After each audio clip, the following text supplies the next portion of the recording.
கர்த்தருக்கு ஸ்தோத்திரம். மீண்டுமாய் இந்த நிகழ்ச்சியின் மூலம் உங்களை சந்திப்பதில் மிகவும் சந்தோஷப்படுகிறேன். கர்த்தர் உங்களை ஆசீர்வதிப்பாராக. இந்த நாளிலும் ஏசாயா 60ஆம் அதிகாரம் 20வது வசனத்தை குறித்து அதில் சொல்லப்பட்டிருக்கிற ஒரு காரியத்தை நான் தியானிக்க போகிறோம். உங்கள் சூரியன் இனி அஸ்தமிப்பதும் இல்லை, உன் சந்திரன் மறைவதும் இல்லை. கர்த்தரே உனக்கு நித்திய வெளிச்சமாய் இருப்பார். உன் துக்க நாட்கள் முடிந்து போ. உங்களுடைய வாழ்க்கையில் அதிகமான ஒரு துக்கம் காணப்படலாம். இந்த துக்கத்துக்கான காரியத்தை கர்த்தர் அறிந்திருக்கிறார். அந்த துக்க நாட்கள் முடிந்து போ என்று சொல்கிறார். இங்கே யோவான் 16:20 பிற்பகுதி, உங்கள் துக்கம் சந்தோஷமாய் மாறும். உன் துக்க நாட்கள் முடிந்து போம், உங்கள் துக்கம் சந்தோஷமாய் மாறும். இந்த வார்த்தையின் அடிப்படையில் சில பேரை உங்களுக்கு முன்பாய் கொண்டு வந்து அவருடைய துக்கம் எப்படி சந்தோஷமாய் மாறிற்று, இந்த துக்கம் சந்தோஷமாய் மாறுவதற்கு அவர்கள் என்ன செய்தார்கள்? எப்பொழுதும் நம்முடைய வாழ்க்கையில கர்த்தர் கிரியை செய்ய வேண்டும் என்று சொன்னால் நாம் வசனத்தின்படியான காரியங்களை நாம் செய்ய வேண்டும், வசனத்தை கை கொள்ள வேண்டும்.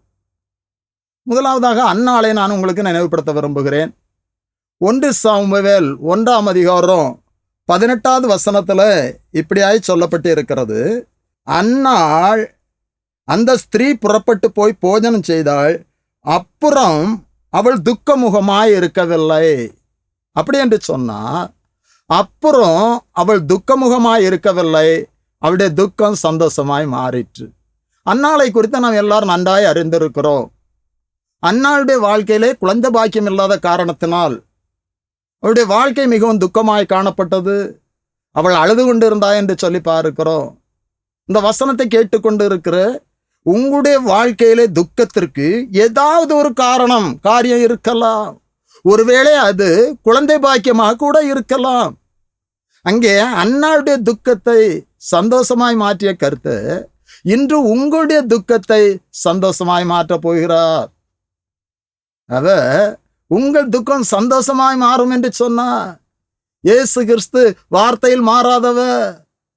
இந்த நாளிலே இந்த வார்த்தையின் மூலம் இந்த வார்த்தை கேட்க ஒவ்வொருடைய வாழ்க்கையிலும் துக்கத்தை அவர் சந்தோஷமாய் மாற்றுவார். இந்த அன்னாளுடைய வாழ்க்கையில துக்கம் சந்தோஷமாய் மாறுவதற்கு அவர் செய்த காரியம் என்ன? இதுல ஒரு காரியத்தை கூட நான் உங்களுக்கு சொல்லுகிறேன். அவருடைய துக்கத்திற்கு காரணம் குழந்தை பாக்கியம் தடைப்பட்டது. அந்த குழந்தை பாக்கியத்திற்கு அது தடைப்படுவதற்கு ஒரு காரணம் கூட சொல்லப்பட்டு இருக்கிறது. அன்னாளுடைய கர்ப்பத்தை கர்த்தர் அடைத்திருந்தார். நம்முடைய வாழ்க்கையிலும் சில ஆசீர்வாத தடைகள் கர்த்தரை அனுமதித்திருக்கலாம். ஆனால் அந்த ஆசீர்வாத தடைகள் மாற வேண்டும் என்று சொன்னால் அன்னாள் செய்ததை போல நாமும் செய்கிறவர்களாய் காணப்படணும். அன்னாள் என்ன செய்தாள்? இங்கே 1 சாமுவேல் 1ஆம் அதிகாரம் 6வது வசனத்திலிருந்து நாம் படிப்போம் என்று சொன்னால், கர்த்தர் அவள் கர்ப்பத்தை அடைத்தபடியினால் அவளுடைய சக்களத்தி அவள் துக்கப்படும்படியாக அவளை மிகவும் விசனப்படுத்துவாள். இவர்கள் வருஷந்தோறும் குடும்பமாய் கர்த்தருடைய ஆலயத்தை சீலோவிலே கர்த்தருடைய ஆலயத்திற்கு சென்றார்கள். பலியிட்டு அவர்கள் அங்கே புசித்து குடித்து சந்தோஷமாக இருந்தார்கள் என்று பார்க்கிறோம். இந்த சூழ்நிலையிலே அன்னாளுடைய சக்களத்தி இவளை விசனப்படுத்தினதினால், வேதனைப்படுத்தினதினால் இவள் அழுது கொண்டிருந்தாள். எல்கானா எவ்வளவோ ஆறுதல் படுத்தினார். அவள் புருஷனாகிய எல்கானா அவளை பார்த்தா, அன்னாளை ஏன் அழுகிறாய், ஏன் சாப்பிடாத இருக்கிறாய், ஏன் சஞ்சலப்படுகிறாய், 10 குமாரரை பார்க்கிலும் நான் உனக்கு அதிகம் அல்லவா என்றான். நான் இந்த வசனத்தை கூட நான் அப்படி யோசித்த போது, எல்கானா 10 குமாரரை பார்க்கிலும் நான் உனக்கு அதிகம் அல்லவா என்றான். என்னுடைய சிந்தனைக்கு அது சரியோ தவறோ தெரியவில்லை. ஒருவேளை பெனினாளுக்கு 10 குமாரர்கள் இருந்திருப்பார்களோ என்று சொல்லி என் சிந்தனையிலே வந்தது. அது வசனத்தில் சொல்லப்படவில்லை, என்னுடைய சிந்தனையிலே வந்த காரியம். நான் எல்கானா 10 குமாரரை பார்க்கல, நான் உனக்கு அதிகம் அல்லவா என்று சொல்லுகிற காரணத்தினால ஒருவேளை அப்படி இருக்குமோ என்று சொல்லி நான் என்னுடைய சிந்தனையில நினைத்தேன். அது சரியோ தவறோ அதை பற்றி நான் ரொம்ப சிந்திக்க வேண்டாம். ஆனாலும் கூட தொடர்ந்து அன்னாள் செய்த காரியம் நமக்கு ஒரு மாதிரியாய் காணப்படுகிறது. 9வது வசனத்திலிருந்து பார்ப்போம் என்று சொன்னா, அன்னாள் எழுந்திருந்தாள். அன்னாள் சில காரியத்திலிருந்து எழுந்திருக்க வேண்டியது கட்டாயமா இருந்தது. சோர்விலிருந்து எழுந்திருக்க வேண்டும், கர்த்தருக்கு பிரியமில்லாத காரியத்திலிருந்து எழுந்திருக்க வேண்டும், கர்த்தருக்கு பிரியமில்லாத இடத்திலிருந்து எழுந்திருக்க வேண்டும். அன்பான தேவனுடைய பிள்ளைகளே, இந்த வார்த்தையை கேட்கிற சகோதரனே சகோதரியே, நான் எதிலிருந்து எழுந்திருக்க வேண்டுமோ அதிலிருந்து முதலாவது எழுந்திருக்க வேண்டும். எழுந்து அவள் போய் மனங்கசந்து அழுது கர்த்தர் நோக்கி ஜெபித்தாள். மனங்கசந்து அழுது. நான் ஜெபிக்கிறதுல பல அனுபவங்கள் காணப்படுகிறது. சில பேர் அழுது ஜெபிப்பாங்க. வேதத்தில் அழுது ஜெபித்த அனைவரை பார்க்கிறோம். அழுது ஜெபித்தவர்கள் எல்லாம் அவர்கள் எதிர்பார்த்த விடுதலை பெற்றுக்கொண்டார்கள். இங்கே அன்னாள் மனங்கசந்து அழுது ஜெபித்தாள். நாம் தொடர்ந்து பார்க்கும்போது அநேக காரியங்களை அவள் சொல்லுகிறார். என் சிறுமையை நீர் பார்த்து அப்படி என்று சொல்லுகிறார். 11வது வசனத்துல, சேனைகளின் கர்த்தாவே தேவரீர் உம்முடைய அடியாளுடைய சிறுமையை கண்ணோக்கி பார்த்து. அதே வசனம் பிற்பகுதியில் அவ பொருத்தனை பண்ணினாள். தொடர்ந்து நம்ம பார்க்கும்போது அவளுடைய சத்தம் கேட்கவில்லை, உதடு அசைந்தது என்று சொல்லி பார்க்கிறோம்.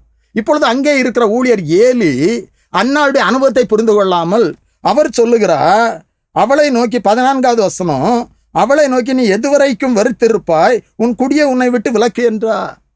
நான் இப்படியாக யோசித்தேன். இப்படி சொல்லும்போது அன்னாள் ஆத்திரப்படக்கூடிய ஒரு வார்த்தையாக இது காணப்பட்டது. அவள் அங்க மனங்கசந்து அழுது ஜெபித்து கொண்டிருக்கிறா. அதை புரிந்து கொள்ளாத ஏலி ஊழியக்கார இப்படியாக சொல்லுகிறா, நீ எம்மட்டும் வெறுத்திருப்பா, உன் குடியை உன்னை விட்டு விலக்கு என்று சொல்லி. இதுல நான் ஒரு செய்தியை நான் உங்களுக்கு சொல்ல விரும்புகிறேன். ஊழியக்காரர்கள் கூட உங்களுடைய சரியான சூழ்நிலையை, உங்களுடைய வேதனையை அறிய முடியாது, புரிய முடியாது. ஆனால் நம்முடைய கர்த்தர் ஒவ்வொருடைய இருதயத்தின் வேதனையையும் ஒவ்வொரு இருதயத்தின் துக்கத்தையும் அறிந்திருக்கிறார். அங்கே சீலோவிலே ஆலயத்தில் இருந்த ஏலி அன்னாளுடைய அந்த மனதை, அவருடைய துக்கத்தை அறிய முடியவில்லை. ஆனால் கர்த்தர் அறிந்திருந்தார். இங்கே அன்னாள் ஆத்திரப்படவில்லை. முதலாய் சொன்னா, என் ஆண்டவனே, நான் அதற்கு அன்னாள் பிரதியுத்தரமாக, அப்படியல்ல என் ஆண்டவனே, நான் மனக்லேசம் உள்ள ஸ்திரீ, நான் திராட்சரசமாகிலும் மதுவாகிலும் குடிக்கவில்லை, நான் கர்த்தருடைய சன்னதியில் என் இருதயத்தை ஊற்றிவிட்டே. அப்படி என்று சொன்னால் நான் உங்களுக்கு சொல்லுகிற செய்தி, அன்னாளுடைய துக்கம் சந்தோஷமாய் மாறுவதற்கு அவள் தன்னுடைய இருதயத்தை தேவ சமூகத்தில் ஊற்றினா. அன்பான தேவனுடைய பிள்ளைகளே, இன்றைக்கு அநேக காரியங்களால் நீங்கள் துக்கப்பட்டு கொண்டு இருக்கலாம். ஒருவேளை அன்னாளை போன்று குழந்தை பாக்கியம் தடைபடுவதற்காக நீங்கள் துக்கப்பட்டு கொண்டு இருக்கலாம். இந்த வார்த்தையை கேட்டுக்கொண்டிருக்கிற நீங்கள் அன்னாளை போல உங்களுடைய இருதயத்தை தேவ சமூகத்தில் தேவனிடத்தில் ஊற்றுவீர்கள் என்று சொன்னால், ஒப்பு கொடுப்பீர்கள் என்று சொன்னால், நிச்சயமாய் அன்னாளுக்கு அற்புதம் செய்த கர்த்தர் உங்களுடைய வாழ்க்கையில அற்புதம் செய்வார். நிச்சயமாய் செய்வார். அவர் அற்புதத்தின் தேவன், அவர் அதிசயத்தின் தேவன். உங்களுடைய வாழ்க்கையில அவர் அற்புதங்களை செய்ய முடியும். தொடர்ந்து நம்ம பார்ப்போம் என்று சொன்னால் ஏலியே சொல்லுகிறாரு. அந்த 18வது வசனத்துல 17வது வசனத்துல, அதற்கு ஏலி, சமாதானத்து போ, நீ இஸ்ரவேலின் தேவனிடத்தில் கேட்ட உன் விண்ணப்பத்தின்படி அவர் உனக்கு கட்டளையிடுவாராக என்றான். அப்பொழுது அவள், உம்முடைய அடியாளுக்கு உம்முடைய கண்களில் தயவு கிடைக்க கடவுது என்றாள். பின்பு அந்த ஸ்திரீ புறப்பட்டு போய் போஜனம் செய்தாள். அப்புறம் அவள் துக்கமுகமாயிருக்கவில்லை. நான் உங்களுக்கு சொல்லுகிற செய்தி, அன்னாளுடைய துக்கம் சந்தோஷமாய் மாறிற்று. உங்கள் துக்கம் சந்தோஷமாய் மாறும். இது ஒரு மனிதனால் செய்ய முடியாது. அன்னாளுடைய துக்கத்தை அன்னாளை நேசித்த கணவனால் மாற்ற முடியாது. இந்த உலகத்துல எந்த ஒரு மனிதனாலும் நம்முடைய துக்கத்தை சந்தோஷமாய் மாற்ற முடியாது. இயேசு கிறிஸ்து நம்முடைய துக்கங்களை சிலுவையில சுமந்து தீர்த்தார். அவர் நம்முடைய துக்கங்களை சந்தோஷமாய் மாற்றுவார். அன்னாளுடைய துக்கத்தை அவர் சந்தோஷமாய் மாற்றினார். அவள் விரும்பியபடி அங்கே அவள் ஒரு சாமுவேலை பெற்றெடுத்தாள். சாமுவேலை மட்டுமல்ல, தொடர்ந்து 2ஆம் அதிகாரத்தில் பார்க்கிறோம், இன்னும் அதிகமாய் 5 பிள்ளைகளை கர்த்தர் அவளுக்கு கொடுத்தார். அந்த 2ஆம் அதிகாரம் 1 வசனத்தில் அன்னாள் சொல்லுகிறாள், அப்பொழுது அன்னாள் ஜெபம் பண்ணி, என் இருதயம் கர்த்தருக்குள் களி கூறுகிறது. முதலாவது சொன்னா, நான் மனக்லேசம் உள்ள ஸ்திரீ. இப்பொழுது சொல்லுகிறாள், என் இருதயம் கர்த்தருக்குள் களி கூறுகிறது, என் கொம்பு கர்த்தருக்குள் உயர்ந்திருக்கிறது, என் பகைஞர் மேல் என் வாய் திறந்திருக்கிறது, உம்முடைய ரட்சிப்பினால் சந்தோஷப்படுகிறேன். இன்றைக்கு கர்த்தருடைய வார்த்தை உங்களுக்கு நேராய் கடந்து வருகிறது. உங்கள் துக்கம் சந்தோஷமாய் மாறும். அன்னாளுடைய துக்கம் சந்தோஷமாய் மாறியது. அதற்கு அவள் ஆலயத்தில் போய் மனங்கசந்து அழுது ஜெபித்து பொருத்தனை பண்ணி இருதயத்தை ஊற்றி அது ஒரு முக்கியமான அனுபவம். சங்கீதம் 62:8 ஜனங்களே, எக்காலத்தில் அவரை நம்புங்கள், அவர் சமூகத்தில் உங்கள் இருதயத்தை ஊற்றி விடுங்கள். அப்படியே நாம் அவருடைய சமூகத்தில் இருதயத்தை ஊற்றுவோம். எப்படிப்பட்டதான பாரங்களா பிரச்சனைகளா இருந்தாலும், துக்கங்களை உண்டு பண்ணுகிற அனைத்து காரியங்களையும் கர்த்தரிடத்துல நம்ம சொல்லுவோம், ஊற்றுவோம், நம்முடைய துக்கம் சந்தோஷமாய் மாறும். 2வதாக 1 நாளாகமம் 4ஆம் அதிகாரம் 9வது வசனத்துல, யாபேஸ் தன் சகோதரரை பார்க்கிலும் கனம் பெற்றவனாயிருந்தான். அவன் தாய், நான் துக்கத்தோட அவனை பெற்றேன் என்று சொல்லி அவனுக்கு யாபேஸ் என்று பெயரிட்டான். அப்படி என்று சொன்னா, யாபேஸ் என்ற பெயருக்கு அர்த்தம் துக்கம். யாபேசுடைய வாழ்க்கையிலே துக்கம் நிறைந்திருந்தது. அவன் தாயே அவனை பார்த்து துக்கம் என்று சொல்லுகிறாள். துக்கம் என்ற அர்த்தத்தில் அவனுக்கு பெயரிடுகிறாள். இப்பொழுது 10வது வசனத்துல இந்த சூழ்நிலையில யாபேஸ் இஸ்ரவேலின் தேவனை நோக்கி, தேவரீர் என்னை ஆசீர்வதித்து என் எல்லையை பெரிதாக்கி உமது கரம் என்னோடு இருந்து தீங்கு என்னை துக்கப்படுத்தாதபடி அதற்கு என்னை விலக்கி காத்தரலும் என்று வேண்டிக் கொண்டான். அவன் வேண்டிக் கொண்டதை தேவன் அருளினார். அப்படி என்று சொன்னால், அந்த சூழ்நிலையை பாராதபடி என்னுடைய தாய் என்னுடைய பெயரே துக்கம் என்று பெயரிட்டு என்னை துக்கம் என்று சொல்லி அழைக்கிறார்கள். வாழ்க்கை துக்கம் நிறைந்ததாய் இருக்கிறது என்று சொல்லி அவன் சோர்ந்து போய்விடவில்லை. அந்த 10வது வசனத்துல யாபேஸ் தேவனை நோக்கி, அப்படி என்று சொன்னால், இந்த வார்த்தையை கேட்டுக்கொண்டு இருக்கிற தேவ பிள்ளைகளே, நம்முடைய வாழ்க்கையில துக்கங்கள் காணப்படும் பொழுது, நம்முடைய வாழ்க்கையில அநேக துக்கங்கள் இருந்தாலும் கூட யாபேசை போல ஜெபிப்போம் என்று சொன்னால், அந்த 10வது வசனம் இறுதி பகுதி இப்படியாய் சொல்லுகிறது, அவன் வேண்டிக் கொண்டதை தேவன் அருளினார். அப்படி என்று சொன்னால், அவனுடைய துக்கத்தை கர்த்தர் சந்தோஷமாய் மாற்றினார். அதற்கு காரணம் யாபேஸ் தேவனை நோக்கி ஜெபம் பண்ணினான். முதலாவதாக நான் உங்களுக்கு சொன்னேன், அன்னாளுடைய துக்கம் சந்தோஷமா மாறுவதற்கு அவள் இருதயத்தை ஊற்றி ஜெபித்தாள். நம்முடைய வாழ்க்கையில நம்முடைய ஜெபம் தேவனை நோக்கி கூப்பிடுகிற அந்த ஒரு அனுபவம் நம்முடைய வாழ்க்கையில துக்கங்களை சந்தோஷமாய் மாற்றும். இங்க யாபேசு அநேக காரியங்களை சொல்லி ஜெபிக்கிறார். இந்த யாபேசுடைய ஜெபம் நமக்கு மிகவும் ஒரு மாதிரியான ஒரு ஜெபமாய் காணப்படுகிறது. அங்கே யாபே இஸ்ரவேலின் தேவனை நோக்கி, இந்த சூழ்நிலையில துக்கம் நிறைந்த வாழ்க்கையில இந்த யாபே தேவனை நோக்கி, நாமும் அப்படித்தான் தேவ பிள்ளைகளே, நம்முடைய பிரச்சனைகளில நாம் பிரச்சனையை பாராதபடி சூழ்நிலை பார்க்கல. இங்கே யாபேஸ் இஸ்ரவேலின் தேவனை நோக்கி, வேதத்தில் அநேக சான்றுகளை நான் உங்களுக்கு சொல்ல முடியும்.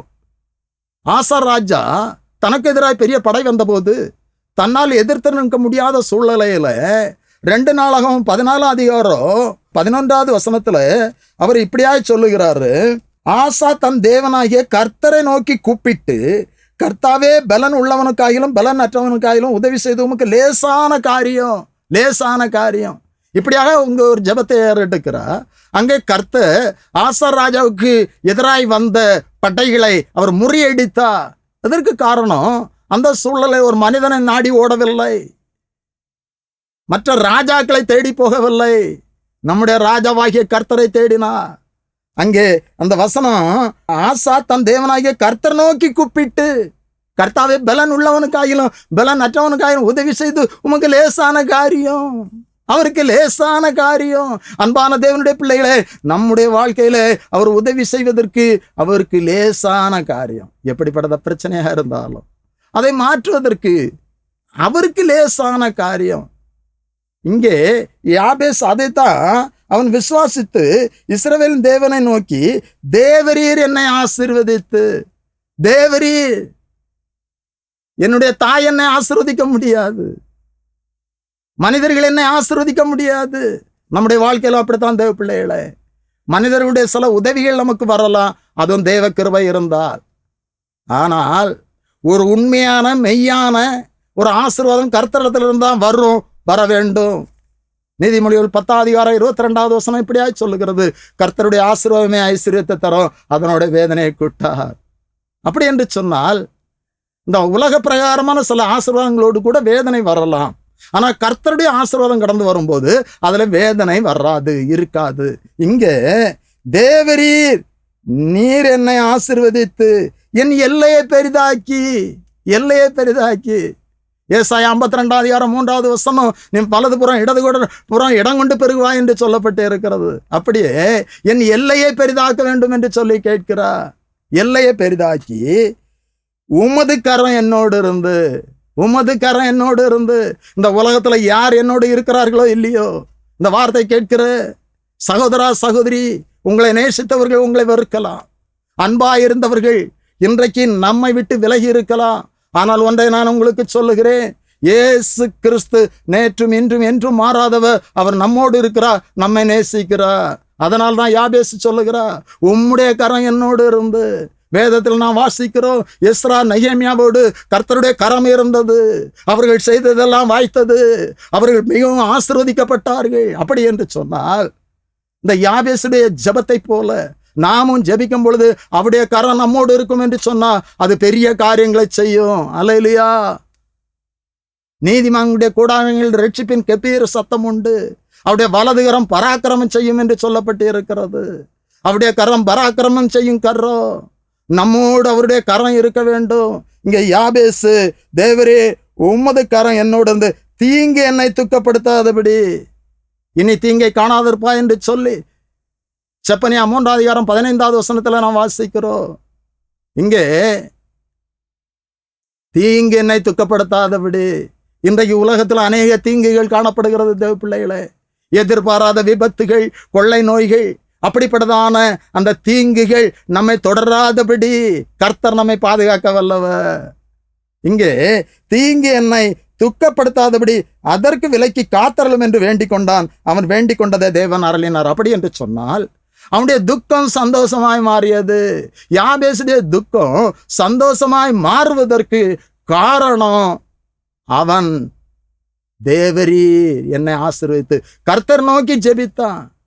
கர்த்தர் நோக்கி ஜெபித்தான். அவனுடைய ஜெபத்தை கர்த்தர் கேட்டார். நம்முடைய ஜெபத்தை கேட்கிறவர். நான் எந்த சூழ்நிலையில அவரை நோக்கி கூப்பிட்டாலும் நம்முடைய ஜெபத்தை கேட்கிற தேவன் அவர் நம்மோடு இருக்கிறார். என்னை நோக்கி கூப்பிடு, நான் உனக்கு உத்தரவு கொடுத்து நீ அறியாதவனுக்கு 8ஆவது பெரிய காரியங்களை அறிவிப்பேன் என்று சொல்லி எரேமியா 33:3 சொல்லுகிறார்.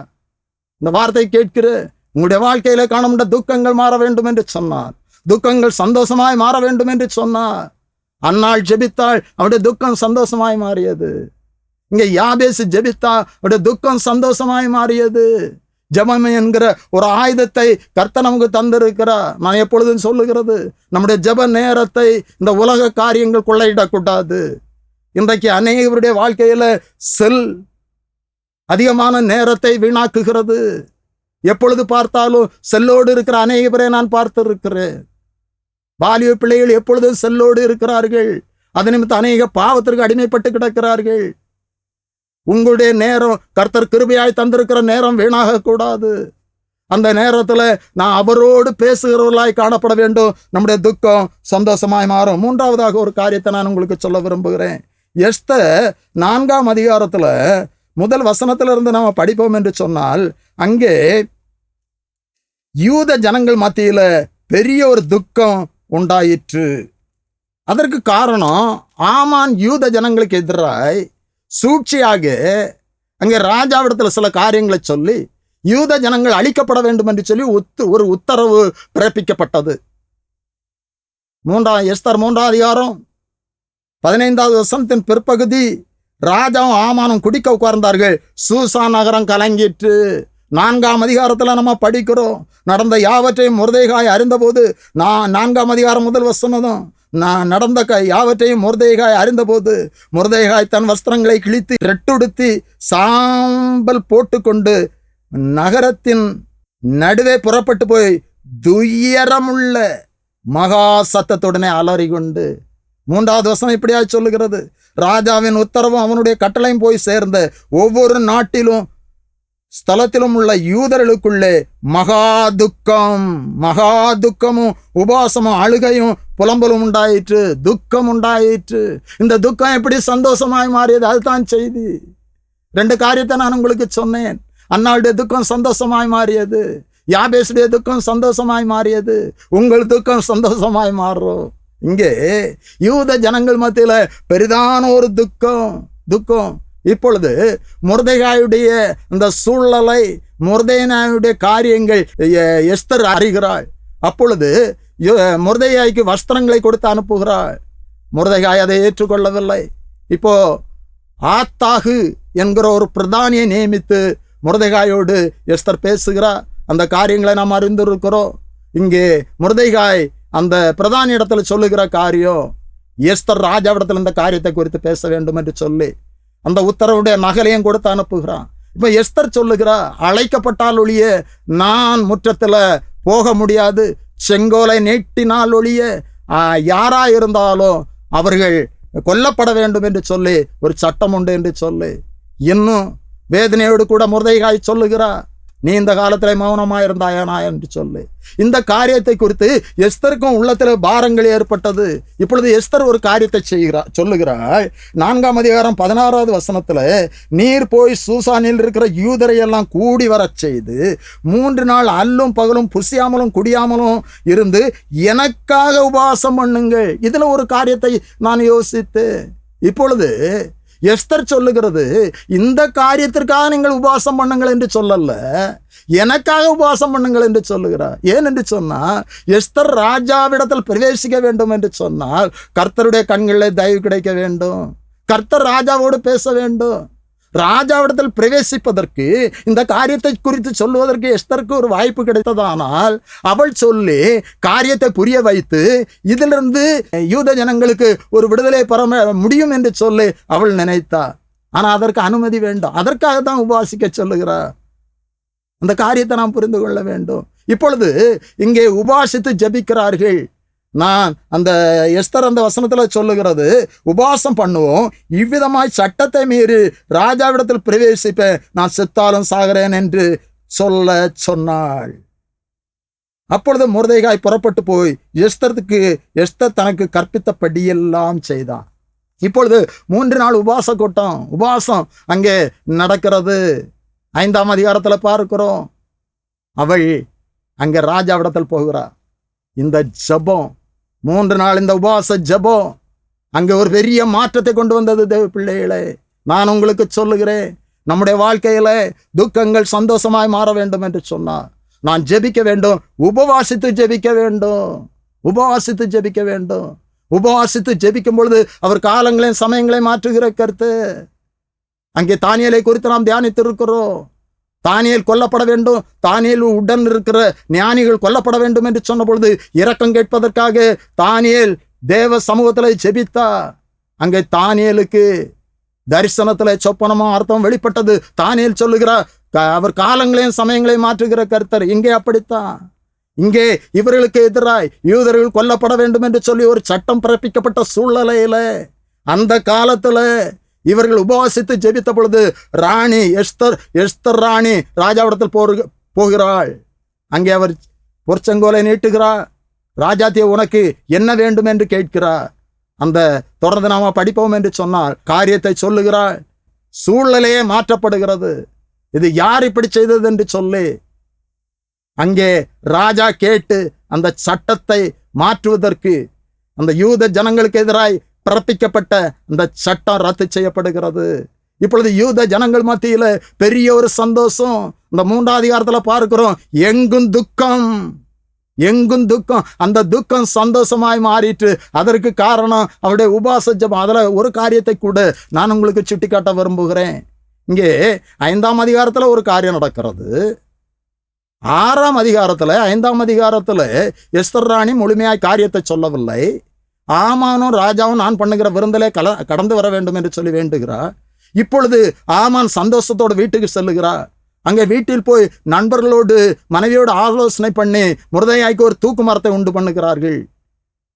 6ஆம் அதிகாரத்துல அந்த தூக்கு மரத்துல முருதையாயை தூக்கில் இடுவதற்காக ராஜாவிடத்தில் அனுமதி கேட்பதற்காக இந்த ஆமான் அங்கே கடந்து செல்லுகிறார். இப்பொழுது இந்த 6ஆம் அதிகாரம் முதல் வசனத்துல பார்க்கிறோம், ராஜாவுக்கு ராத்திரியில தூக்கம் வராதபடி நடபடி புஸ்தகத்தை வாசிக்கிறார். இது கர்த்தருடைய கிரியை. நமக்கு ஒரு காரியத்தை கர்த்தர் செய்ய வேண்டும் என்று சொல்ல நினைத்தால் அவர் முகாந்தரங்களை உண்டு பண்ணுகிறவர். யாரோடு பேசணுமோ பேசுவா, அதற்கு முகாந்தரங்களை உண்டு பண்ணுவா. அன்பான தேவனுடைய பிள்ளைகளே, ராஜா தூக்கம் வராதனால நடபடி புத்தகத்தை வாசிக்கிறார். அங்கே பிரதானிகள் ராஜாவை கொல்ல வேண்டும் என்று சொல்லி சதித்திட்டம் தீட்டினதை, அவர்கள் ஆலோசனை பண்ணினதை முருதைகாய் ராஜ சமூகத்தில் சொன்னார். அதனால் ராஜா காப்பாற்றப்பட்டா. இது நடபடி புஸ்தகத்தில் எழுதியிருந்தது. இதற்காக முருதையாய்க்கு ஏதாவது செய்யப்பட்டதா என்று சொல்லி கேட்டபொழுது இல்லை என்று சொல்லப்படுகிறது. அப்பொழுது அங்கே உள்ள காரியம், அவர் கனப்படுத்தப்படுகிறார்.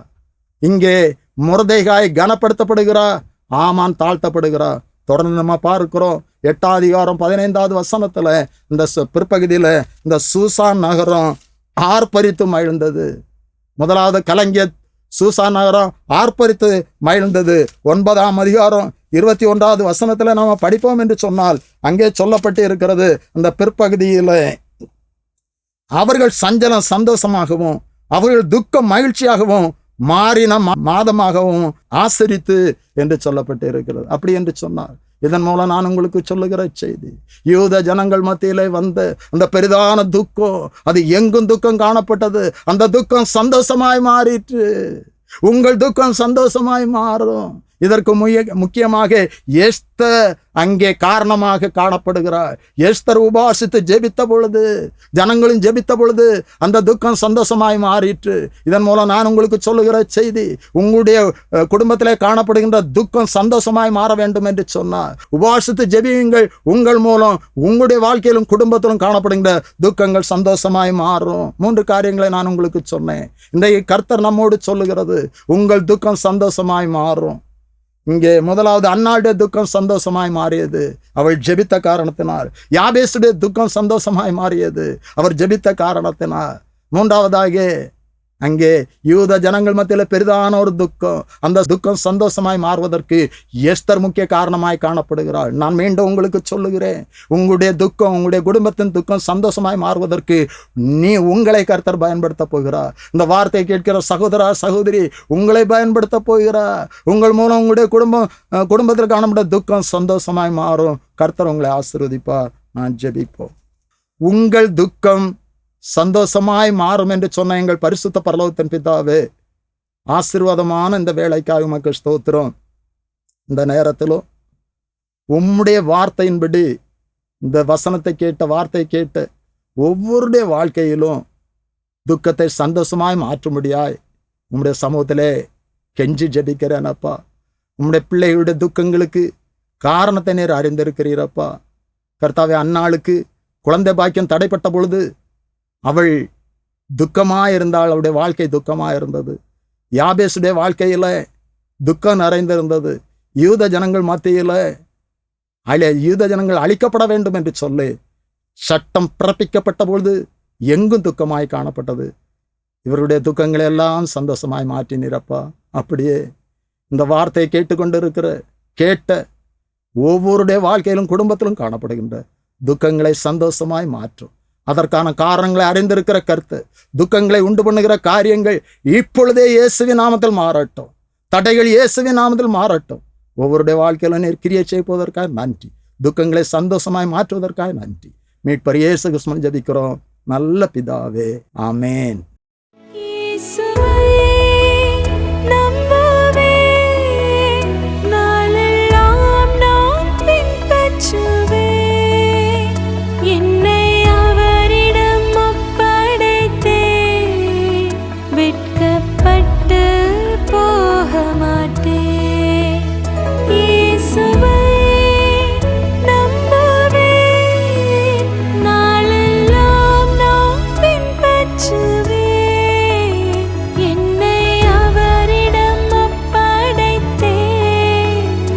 கேட்க